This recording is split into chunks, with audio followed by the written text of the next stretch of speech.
नमस्कार, मैं वसुंधरा शुक्ला और आप देख रहे हैं विंध्या टाइम्स। चौराटा थाना क्षेत्र स्थित यूनियन बैंक को बीती रात चोरों ने अपना निशाना बनाया और बैंक के कैश काउंटर में रखे रुपयों पर अपना हाथ साफ किया है। बैंक कर्मियों के मुताबिक चोरों ने 1 लाख रुपए से अधिक की नकदी की चोरी की है। बीते बुधवार की रात चोरों ने चौराटा थाना क्षेत्र स्थित यूनियन बैंक की शाखा को अपना निशाना बनाया और बैंक में रखे 1 लाख रुपए से अधिक नकदी पर अपना हाथ साफ कर दिया है। बताया जा रहा है कि बैंक को चोरों द्वारा कई बार अपने निशाने पर लिया गया है।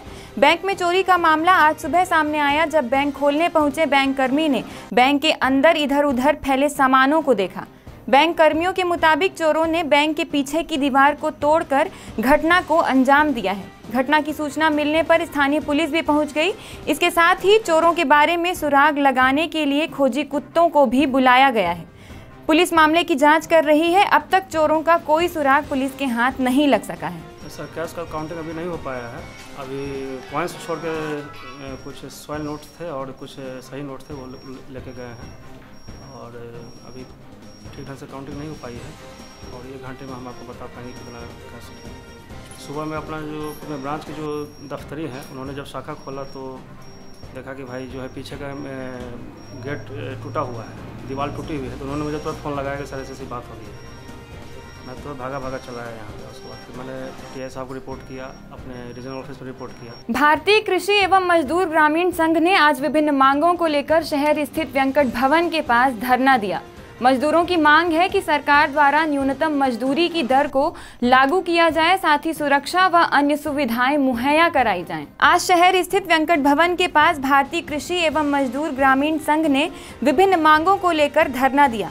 प्रदर्शन में भवन निर्माण मजदूर संघ, फूल उत्पादक एवं प्रसाद विक्रेता संघ सहित अन्य संगठनों के पदाधिकारी शामिल हैं।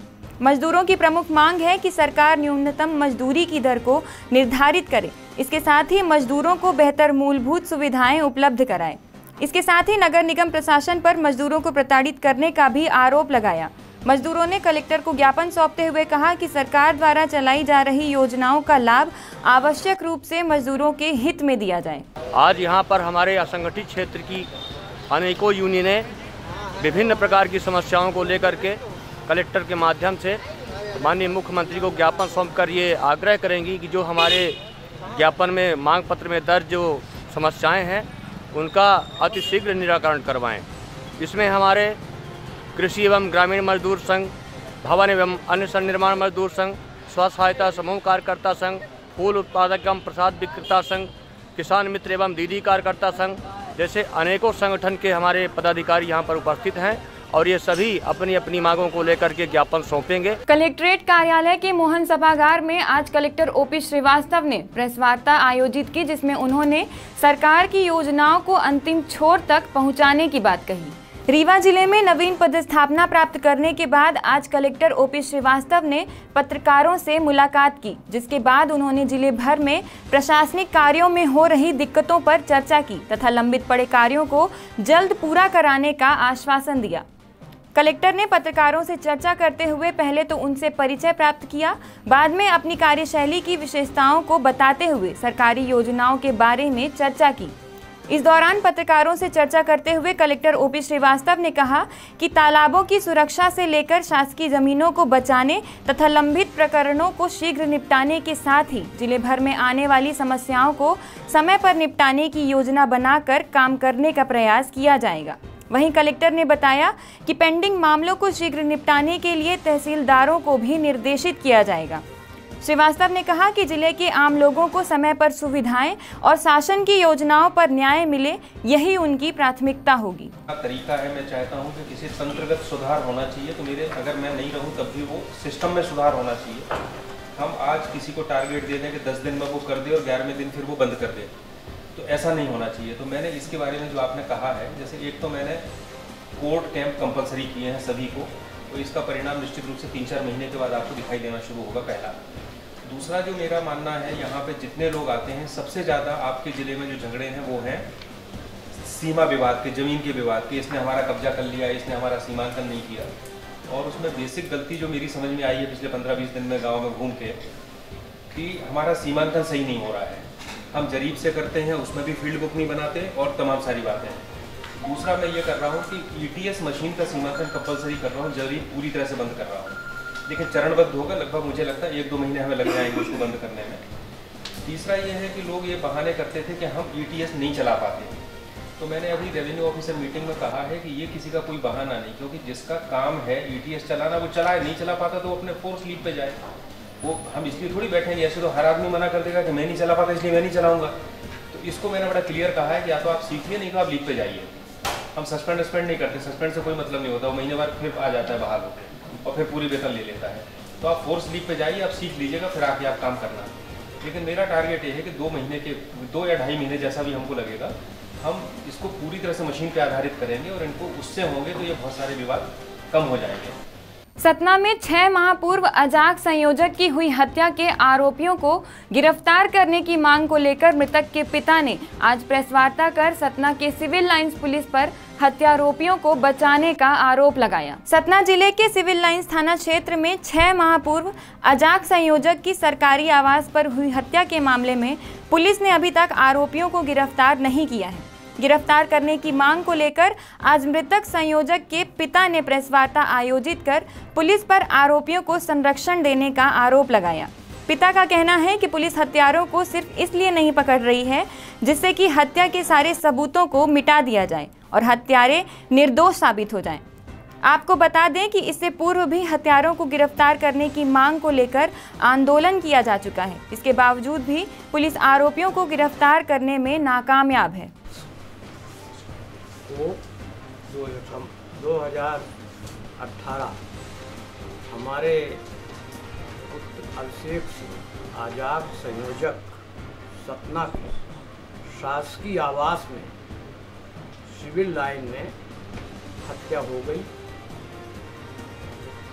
आज तक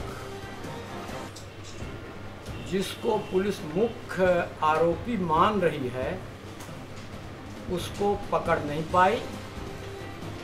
सत्र न्यायालय सतना से अग्रिम जमानत उसकी खारिज हो चुकी। उच्च न्यायालय हाई कोर्ट से भी जमानत खारिज हो चुकी। आरोपी खुलेआम घूम रहा है, पुलिस उसको पकड़ नहीं पा रही है। और मेरा ये कहना है पुलिस तब तक नहीं पकड़ेगी जब तक वो सारे साक्ष्य नहीं नष्ट कर देगा। यूँ तो पुलिस ही ने साक्ष्य नष्ट करने का मौका दिया। जब मैं सतना पहुंचा तो उस कमरे में लोग भरे थे पूरे के पूरे, और मेरे कहने के बावजूद ये वीरेंद्र सिंह बैठे हैं रामेश्वर, पुलिस बराबर इस बात पर अड़ी थी कि ये सुसाइडल है। ना तो हम लोगों के सामने डेड बॉडी के अलट पलट के पुलिस ने देखा, लेकिन ये कहती रही कि सुसाइडल है, इसमें कुछ करने की ज़रूरत नहीं है। इतना ही नहीं, वो अड़े थे कि सतना में पोस्टमार्टम कराएंगे।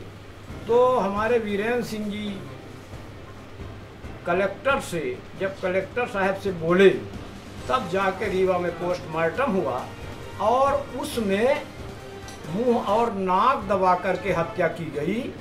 ये पोस्टमार्टम की जो टीम थी उसने पाया। मध्य प्रदेश के उमरिया जिला स्थित पाली नगर पालिका में प्रशासनिक उदासीनता के चलते लोगों को काफी परेशानी का सामना करना पड़ रहा है।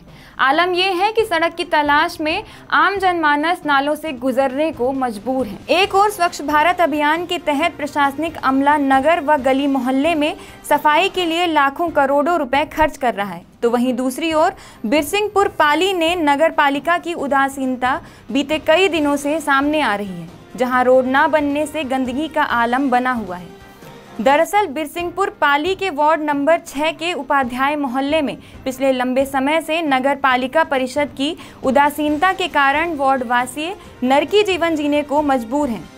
वार्ड वासियों का कहना है कि इस गंदगी की हालत में वो बीते कई वर्ष से जिंदगी जी रहे हैं और तथा रोड ना बनने की वजह से यहाँ पूरे रोड में मलमूत्र व गंदा पानी बहकर सड़क में आ जाता है, जिससे वार्ड वासियों को आने जाने में दिक्कतों का सामना करना पड़ रहा है। मगर प्रशासनिक लापरवाही इस कदर छाई हुई है कि कई दफ़े शिकायत के बावजूद कोई कार्रवाई नहीं की जा रही है। इस संबंध में जब सीएमओ आभा त्रिपाठी से बात की गई तो उन्होंने बताया कि रोड का वर्क ऑर्डर हो चुका है और संबंधित ठेकेदार से जल्द ही बात करके रोड का कार्य प्रारंभ करवाया जाएगा। उन्होंने ये भी बोला कि अगर ठेकेदार के द्वारा कार्य जल्दी से प्रारंभ नहीं किया गया तो वो कानूनी नोटिस देकर परिषद द्वारा रोड का कार्य प्रारंभ करवाकर वार्ड वासियों की समस्या दूर कराएंगी। हमारे यहाँ सबसे प्रमुख रूप से हमारे यहाँ रोड की आप स्थितियाँ देख सकते हैं, नाली की स्थिति देख सकते हैं। अभी ठंडी चल रही है, गर्मी चल रही है और उसके बाद जब बरसात आएगी तो बरसात में क्या स्थितियाँ होती होंगी वो तो आप देख सकते हैं। जब ठंडी और गर्मी के समय में यहाँ पे ये स्थिति है, कीचड़ और लेटरिन का पानी बह रहा है, लेकिन यहाँ पे नगर पालिका किसी भी रूप से ध्यान नहीं दे रही है। जबकि यहाँ पे सीएमओ कई बार आ चुके, यहाँ का निरीक्षण हुआ, कई बार ये बोला गया कि यहाँ का टेंडर पास हो चुका है रोड बनने के लिए। विगत कई महीनों से हम लोग ये बात सुन रहे हैं, लेकिन उसके बाद भी अब तक यहाँ पे किसी भी प्रकार का कोई भी कार्य नहीं हो रहा है। वार्ड नंबर 6 की जो रोड है उसका सारा काम हो चुका है, वर्क ऑर्डर भी हो गया है। मैंने अभी ठेकेदार से फिर से बात की थी, उसको बोला है कि आप काम शुरू करो। यदि वो जल्दी ही काम नहीं शुरू करता है तो फिर हम उनको कानूनी रूप से नोटिस देंगे और काम को शुरू कराएंगे जल्दी। उमरिया जिले में ऑपरेटरों ने नियमितीकरण की मांग को लेकर सरकार को पत्र लिखा है, जिसमें ऑपरेटरों की मांग है कि सरकार दैनिक संविदा व अर्धशासकीय कर्मियों को नियमित कर समान अधिकार दे। कंप्यूटर ऑपरेटर महासंघ ने सरकार को पत्र लिखकर ऑपरेटरों को नियमित करने की मांग की है। ऑपरेटरों की मांग है कि सरकार कंप्यूटर ऑपरेटिंग का कार्य करने वाले सभी कर्मियों को नियमित करे। इसके साथ ही ऑपरेटरों ने मांगा है कि सरकार जल्द ही नियमित करने की दिशा में कदम उठाए, जिससे ऑपरेटरों को उनका अधिकार मिल सके। ऑपरेटरों ने सरकार को चेतावनी भी दी है कि यदि नियमितीकरण की मांग को जल्द नहीं पूरा किया गया तो व्यापक स्तर पर आंदोलन किया जाएगा। केवल एक मांग है कि पूर्व से कार्यरत विभागों में पूर्व से कार्यरत कंप्यूटर ऑपरेटरों को नियमितीकरण की श्रेणी में लाया जाए। जो जिस विभाग में कार्यरत है पहले से उस विभाग में ही उसको नियमितीकरण की श्रेणी में लाया जाएगा। और हमें इससे कोई फर्क नहीं पड़ता है वो दैनिक वेतनभोगी हो या आउटसोर्स से रखा गया हो या मौखिक रूप से रखा गया हो या लोकल संविदा हो या संविदा हो। हमारी जांच केवल और केवल कंप्यूटर ऑपरेटरों की है। हम कंप्यूटर ऑपरेटर हैं, हम वर्गीकृत होना नहीं चाहते हैं। इसी तरह की ताज़ा खबरों के लिए बने रहिए विंध्या टाइम्स के साथ। धन्यवाद।